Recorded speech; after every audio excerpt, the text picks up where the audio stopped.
For the first time in baseball history, an MLB team has just hired a college coach to be a manager. A college coach without any pro experience, jumping into the day-to-day grind of Major League Baseball about as abruptly as your hand burns when you accidentally put it inside the toaster oven. It is a truly unprecedented hire in this sport, but this is likely the guy at the time in the sport's trajectory to try it with.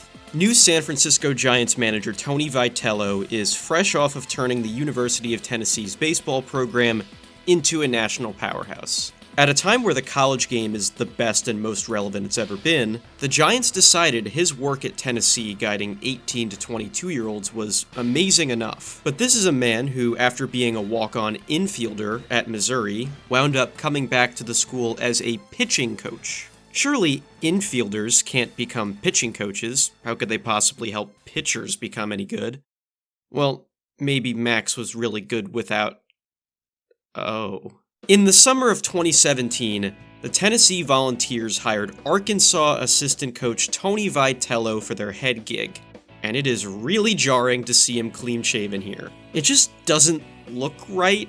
I'm one to talk, though. This is what I looked like around that time, but wow. Tony's introductory press conference tells you a lot about who he is as a person. He's the son of a lifetime coach getting his first ever head coaching job. He's making references to the movie City Slickers. He's loose, unfiltered, personable, and a realist, very in tune with where he stands. In other words, this is a man who would have a phenomenal Letterboxd account. But back to the realist part, it also makes it very funny that, now that you know what his next job is, he says this.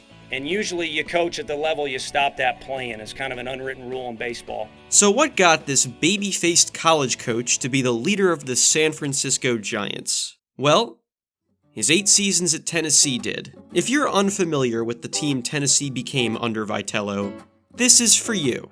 It does not matter to me if Tony succeeds or fails in MLB. I simply want to showcase why the Giants did this in the first place.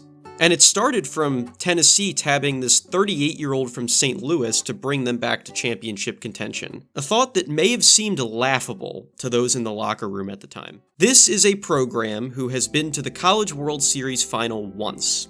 In 1951, Tennessee had not been to the postseason since 2005, nor had they won more than they lost in conference play since then either. Their best season since then was 5th place in their division. Needless to say, Tennessee hadn't been considered a team near the top of their own conference in over a decade, let alone a national title contender. And for a program without any national titles to begin with, Vitello being the guy specifically stated as the one they believed would, quote, bring championship baseball back to Knoxville may have seemed outrageous. Their history wasn't nearly as good as others they were competing with, and their last decade plus of ball was underwhelming at best. And that's putting it as nicely as I possibly can. Tony may not have turned the ship around in year 1, but he did have the most wins of any first-year coach in Tennessee history, encouraging signs that he could spring forward and make something happen sooner rather than later. Oh, hell yeah. A then-program record 15-game win streak to start the season, first 40-win season since 2005, and a postseason appearance, for the first time since then too. Something that needed to be instilled into this program, though, was response to the big moment. They lost their only game in the SEC tournament, and Tony Vitello knew it fell on him to teach this team how to step up when it counted. It put us on our heels a little bit. And it doesn't matter if you're boxing or doing anything else in sports, heels is probably not a very good position. Heels are for models. The format of the college baseball postseason starts with 16 mini double elimination brackets of 4 teams. So losing the first game is absolutely not ideal for the survival of a team moving forward. Tennessee drops the first game 6-1 and 48 hours later their season's over. But hey, fantastic progress. Success is rarely an overnight thing. You need building blocks to become a champion, and for Tony Vitello to have this kind of momentum after year 2, that's really... Oh my god. March 3rd, 2020 represented a new peak for Tennessee baseball to that point. A team just outside the top 10 in the coaches poll winning 28-2 at home against Longwood. They've done it. They're now a juggernaut. And what's crazy is some of their key contributors are really young with plenty of time to get better. I want to highlight 2 freshmen in the lineup for Tennessee in this game because they're both names that will come back later on. Outfielders Jordan Beck and Drew Gilbert. Neither are from the state of Tennessee, which showcases a huge Tony Vitello strength. Tony will find the best baseball players he can and develop them as best as he can. Beck is from Alabama, Gilbert is from Minnesota. They're both Tennessee outfielders now though, because Tony Vitello believed in them enough to get them to relocate for his program. Tennessee recruits nationally, and Vitello's commitment to excellence expands into this arena. If you're a guy who can make Tennessee baseball better, Tony will find you, and he will pull every last ounce of ability he can out of you. Tennessee loses 2 of 3 this next weekend at home to Wright State, but we have so much to be excited about because the fruits of the labor are showing. There is absolutely nothing that can get in the way of the 2020 Tennessee Volunteers. Oh yeah. Season's over in mid-March. No postseason to speak of. Gutting loss in a time where there was a lot of that going around in the world. Once the players were done with their extended off-season of prime Fall Guys and prime Among Us, I was in college at the time and that's what I remember doing, so naturally I assume every other college guy lived the same life I did. It was baseball time again. And not only did Tennessee pick up where they left off, they kept climbing. First 50-win season in 26 years, number 3 team in the country at the time of the postseason starting, and hosting a regional this time. But I know you don't care about marginal improvements like this. You want to see if they started winning games that really mattered. Well, their regional opener was at home against our old kind of friends, Wright State. You know what, after the video I did on their big win in 2025 earlier this year, yeah, they're old friends. I'm gonna break continuity on this. Tennessee blows a 5-2 lead early in the game to Wright State, down 8-5 headed to the bottom of the 9th. Losing this game as the number 3 team in America at home to start your own regional would be one of the worst outcomes possible for a team this good, and they know it. A rally starts. Packed house, Lindsey Nelson Stadium. 4 ran on their field, and a 5-pitch walk is going to bring the potential winning run to the plate.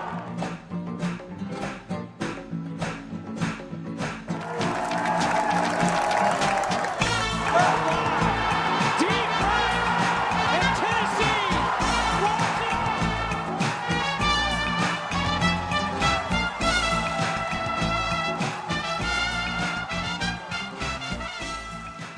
You want to know who the first guy to run out of the dugout was when the ball left Gilbert's bat? Tony Vitello. You never see coaches this into it, but he's been building this thing for 4 years now, looking to take this program to heights it's never been to before. Something that only becomes more possible when they use this win as a launching pad to win the next 2 games against Liberty, advancing to a super regional at home against LSU. Super regionals are gritty. It's just one best 2 out of 3 series for a trip to go to the College World Series in Omaha, Nebraska. But for the first time in a long time, Tennessee left no doubt. Vitello has taken the Vols back to Omaha for the first time since 2005, one of the final 8 teams left standing in the country. In order to win the College World Series, you basically have to redo the exact same structure the first 2 rounds, going back through that grind all over again. You're back on the chopping block right away in a double elimination mini bracket, and Tennessee immediately lost its next 2 games. Sent home from Omaha in the minimum amount of time possible. Look, it is an inherent win to even be there. Take it from me, I've made the trip a couple times, it is just awesome out there. But you also can't just settle for going. You need to get out there and win more. Plenty of teams have had their shot and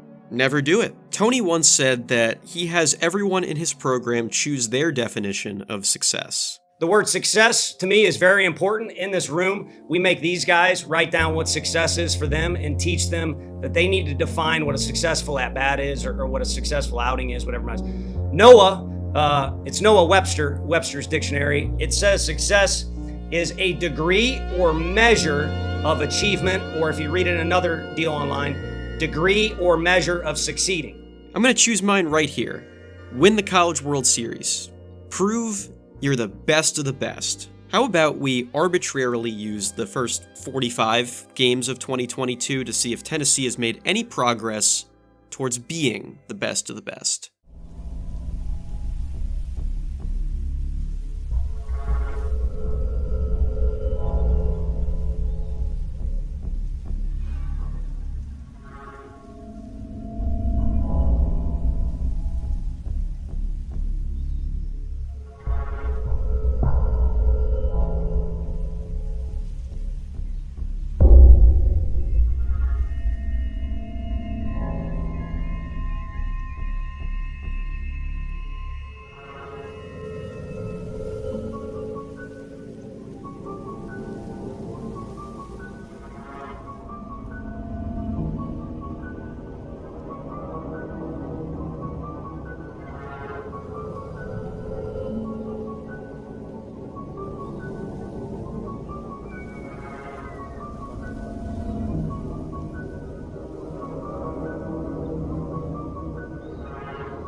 Jesus Christ. 41 wins, 4 losses. The best start of any SEC team in 22 years. One of the most dominant groups college baseball has ever seen. Surely that much domination becomes boring at a certain point, right? Like it's just such a foregone conclusion you're going to win that the games aren't even fun anymore. Let's pick out this late April win at Florida at random. How'd that end? And back, and at the wall, Christian Scott brings it back. Okay, so they're fun. Good teams also usually stay free of headaches. Trust me, as a New York Mets and Jets fan, I know that your team is usually better when there isn't drama going on. Oh, come on, Jordan Beck. Apparently, what happened here was that an outdated sticker from a previous game was still on Jordan Beck's bat, making the bat illegal. Most of the Tennessee faithful correctly labeled this as nonsense, more so than cheating, but how does Tony Vitello handle this when asked about it on TV during a game while the story is still fresh? We've got a few bats that somehow conveniently the stickers have come off, so I don't know, but I don't even know that Jordan Beck should be at University of Tennessee, forged his transcript, and it's actually a 35-year-old man named Mike Concho. See, when you're Tony Vitello, your fun inside jokey quips get doubled down on and made into merch. Because that's the kind of team Tennessee is now. They're the '86 Mets. Loud, brash, fun winners. Think about the kind of guy leading the group after all. He practices and preaches a fire and a personality. There's a lot of downtime in baseball. So personality shouldn't just be encouraged, it's kind of a requirement. So that time in the dugout, the time in pregame, spitting seeds, the conversations that take place post-game, those are so crucial. You know, if you win, you go get ice cream. That is just as much of a part of it as it is hitting with the bases loaded. So long as you take care of business on the field, it becomes infectious. You and your players yearn to be on the field every day to have fun and take home a victory. It creates a sustained environment and palpable culture, so long as you do your part in the win column. It's not going to be the story of the 2022 Knoxville Regional when Jordan Beck is flipping people off rounding the bases. It's the story when the Vols coast to an undefeated regional, 2 wins away from another trip to Omaha. They're steamrolling. Forget that, this is Darth Vader at the end of Rogue One type slaughter. There is no force like these Tennessee Volunteers.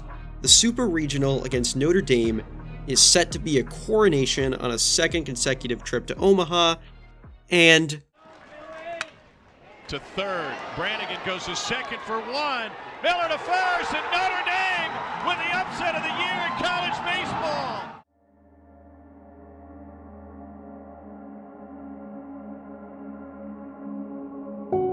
Just like that, it was over. No championship, not even a return to Omaha.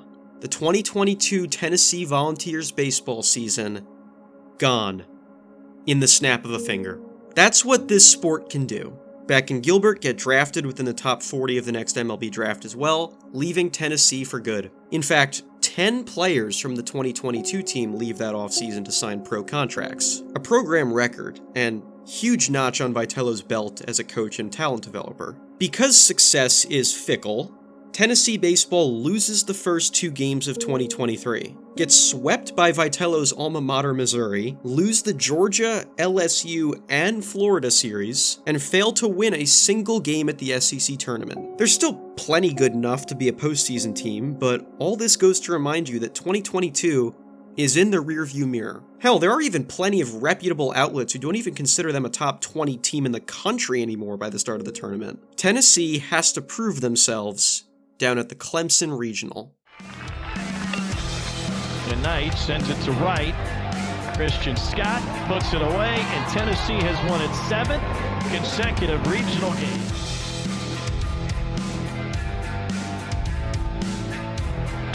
Well hit, deep left field, it is gone!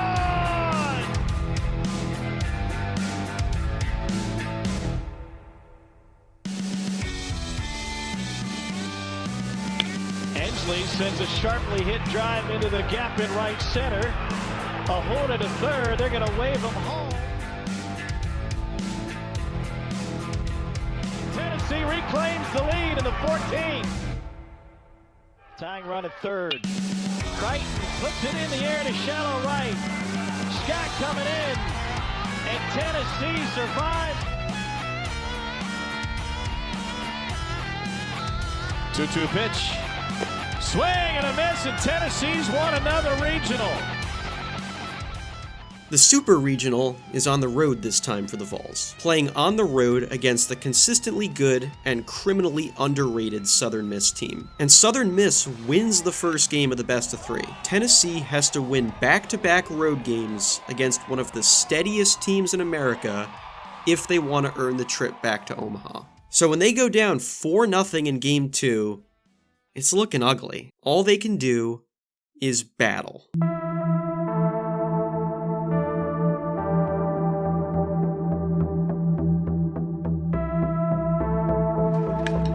Lines this one into center field. Here comes Cal Stark. Tennessee has the lead, and it gets past Edsel in center field.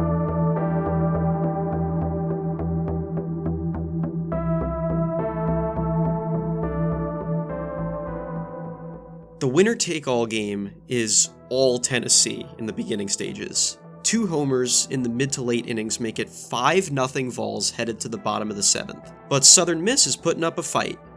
Of course they are. With 2 runners on and 1 out in the 7th, Vitello turns to one of the most talented pitchers in college baseball history in Chase Burns to put out the fire. Burns putting out the fire. Only a Tony Vitello team can buck the trend that literally. But you want to see how bad these Vols want this? There it is. 102 miles an hour. Remind me never to move Chase Burns' TV remote. He dominates in this relief outing. Tennessee completes the series comeback. The Omaha trip is back on the menu. The redemption tour is still going. But there's obviously one guy initially absent in the celebration, one guy off to the side whose presence is required to celebrate any success this ball club has.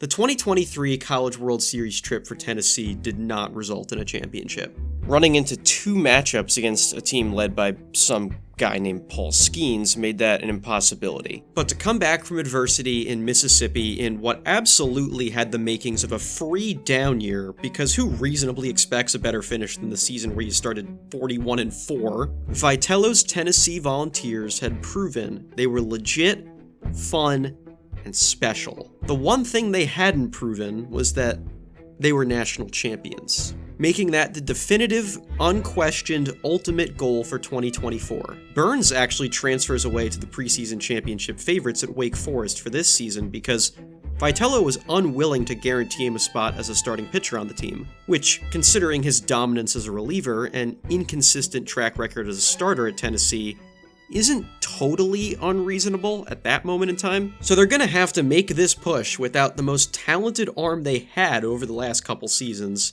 and not because he was drafted. However, the team catches fire down the stretch, winning 28 of their final 35 regular season games, reclaiming the #1 overall rank in the country in early May. And despite losing by 9 runs in the first game of the SEC tournament, run the table the rest of the way, winning the SEC championship against LSU less than a year after being bounced out of Omaha by them, keeping it so that for the second time in 3 years, Tennessee is the #1 seed in the country entering the full tournament, which isn't necessarily the best thing on paper, believe it or not.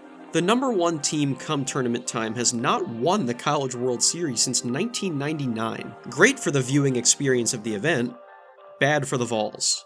Naturally, because cherry-picked data is flawless and is never even a hint of wrong, Tennessee thumps their way out of the regional to host unranked upstart Evansville with a return trip to Omaha on the line. Tennessee takes care of business in the first game, meaning they just need one more win to make it back to the CWS. Evansville makes it interesting though, pulling out a huge season-saving win for them on the road in Tennessee to force a winner-take-all game. The media questions one of the Tennessee players if all this is for nothing if they lose to Evansville. That question goes over about as well as you think it would, and offends Vitello more than you could ever imagine. But the question was posed basically about our season, and if we lose tonight, it's all for naught.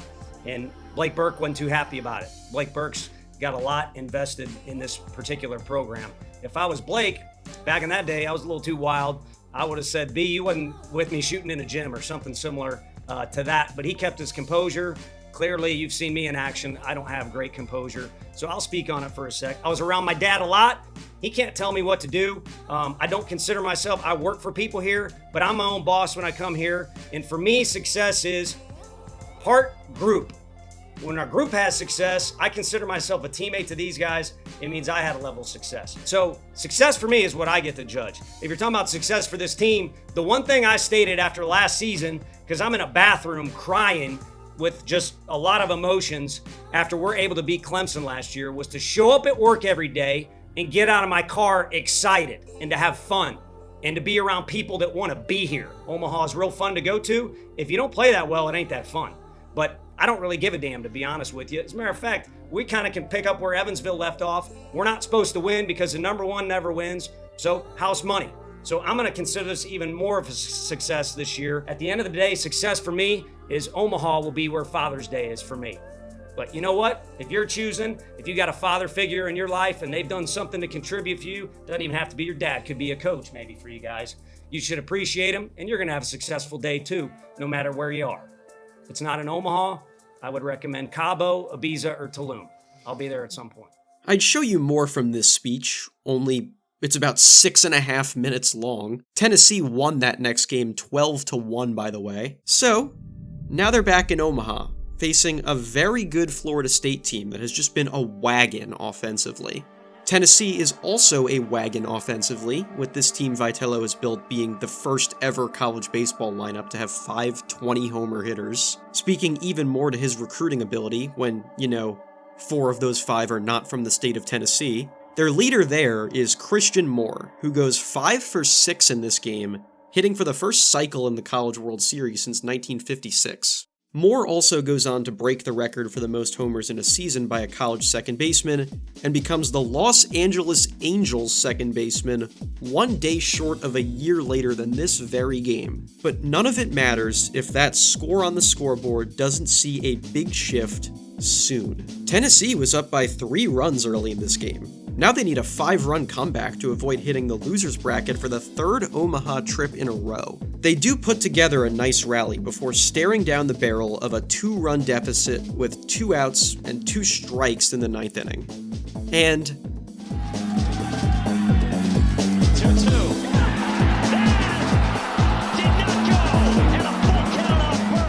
Wow.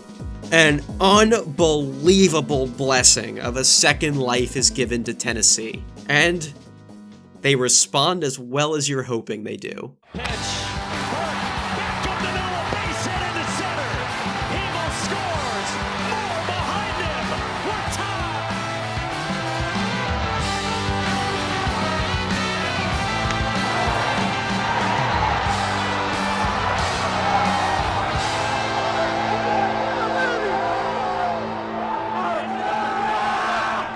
Let's go!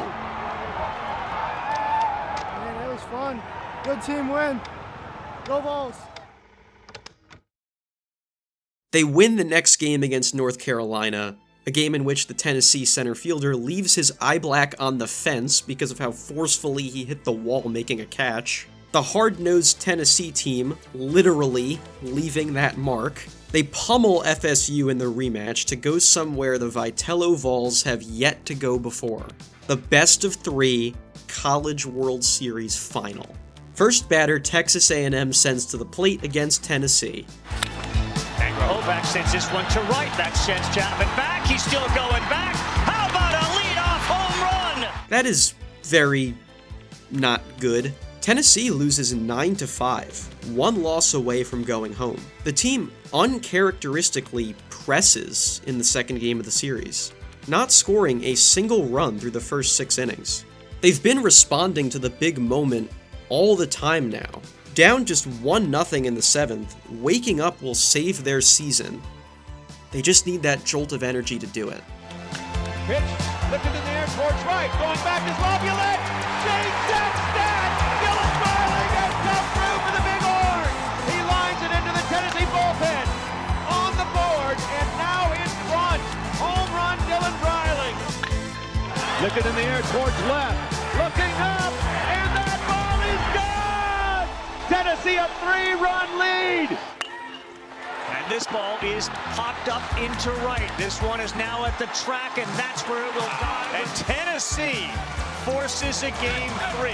And they carry that momentum directly into the winner-take-all championship.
Ladies and gentlemen, the mountaintop has been reached. Tennessee baseball has won the national title. They are also, separately, the first college baseball team to win 60 games in a season in 35 years. This team was unstoppable. This team was special. Any guesses as to who was so fired up about that win that they jumped into the crowd?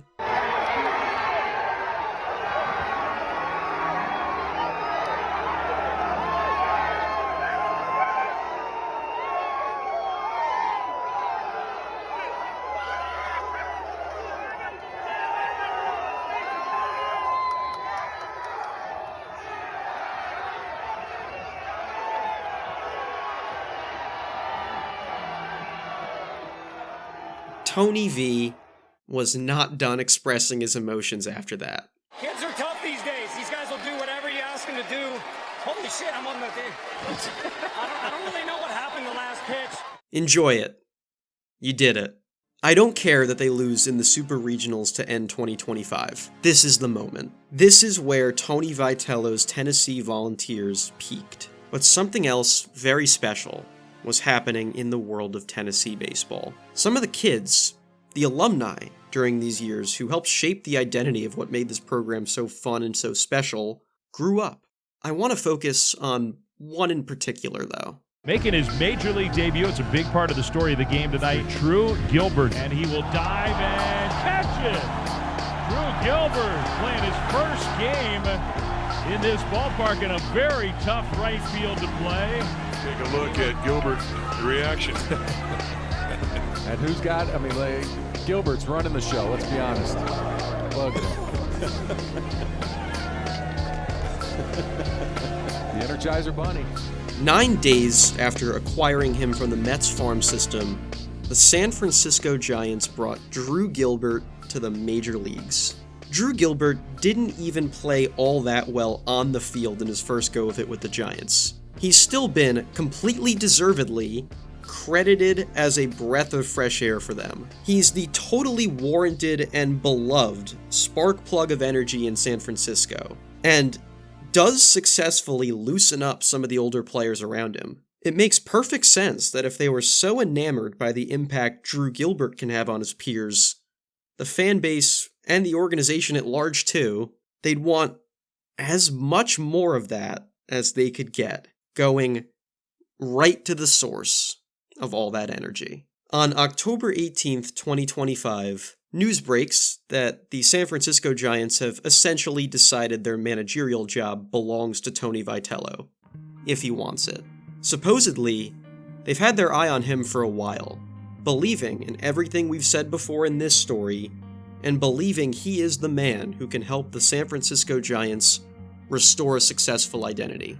A successful, winning identity at that. Days pass in what seems like a will they won't they between Tony and the Giants. He seems very emotional when cameras find him going about his business for the final practice he'd ever run as Tennessee's head coach. It's clear that he will always love this place, and expresses a desire to find some way to come back to it, even when he decides the unprecedented honor of jumping from college coach to MLB manager is simply too good of an opportunity to pass up. Most everyone who loves Tennessee baseball understands. Most thank him for his service, from the bottom of their hearts. And most are thrilled to note that one of Tony's top assistants, who's been there since the beginning with him, carries the torch as Tennessee's head coach. A huge reason as to why is cited as the culture that Tony and his staff built at Tennessee, wanting to keep everything we've said going as long as they can into the future. You want to see how the Tennessee players reacted to the announcement that Tony's top assistant would take his job as the head coach when he left for San Francisco? Your new head baseball coach.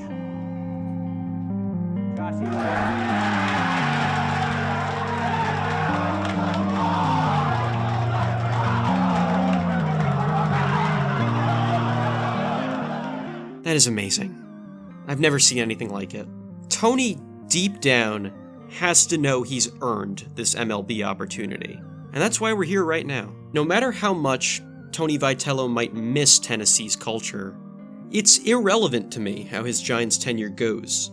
I want those on the fence or completely in the dark about why on earth the Giants would go to the college ranks for their MLB solution to see what happened here. I'll leave you with one final note. Vitello met with a small group of Tennessee media members a couple days after officially accepting the Giants job. He wanted to say goodbye from his own mouth, and his opening line encapsulates everything about him as well as possible. Quote, "By now, you all know I officially accepted a position to babysit Drew Gilbert."